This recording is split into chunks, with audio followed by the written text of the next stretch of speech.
তো hello guys, আসসালামু আলাইকুম। কেমন আছো সবাই? আশা করছি সবাই ভালো আছো, আর আমিও খুবই ভালো আছি। তো গাইস, আজকে আমি তোমাদের সঙ্গে শেয়ার করব আমি সারাদিন আজকে কি কি করলাম। তো সবার প্রথম আজকে আমার ভাগ্নিকে আমি একটু সকালে পড়তে বসিয়েছিলাম, আর পড়ানো হয়ে গেলে ওকে নিয়ে একটু বাইরে বেরিয়েছিলাম। আর তারপর ঘরে যেতেই মা আমাকে বললো একটু চিকেন নিয়ে আসার জন্য, আর আমি দেরি না করে বেরিয়ে গেছি চিকেন নিয়ে আসার জন্য। আর দেখতে দেখতেই চলে এলাম রকেটের গতিতে আমাদের গ্রামের পাশেরই একটা চিকেন দোকানে। আর এখানে এসে কিছুক্ষণ ওয়েট করার পর দাদা চিকেনটা দিয়ে দিল।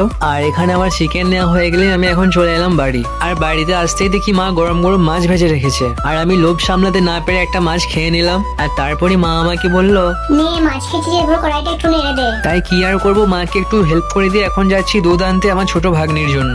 আর ওখানে গিয়ে দেখি এখনো দুধ দোয়ানো হয়নি, আর এখানেও কিছুক্ষণ ওয়েট করার পর দুধ নেওয়া হয়ে গেল। আর এখন দুধ নিয়ে আমি যাচ্ছি বাড়ি। আর তারপর গোসল করা হয়ে গেলে খাওয়া দাওয়া করার পর বিকেলবেলায় বেরিয়েছিলাম একটু ক্রিকেট খেলার জন্য। তো গাইস, সুস্থ থাকো, ভালো থাকো, দেখা হবে আবার পরের কোনো এক ভিডিওয়।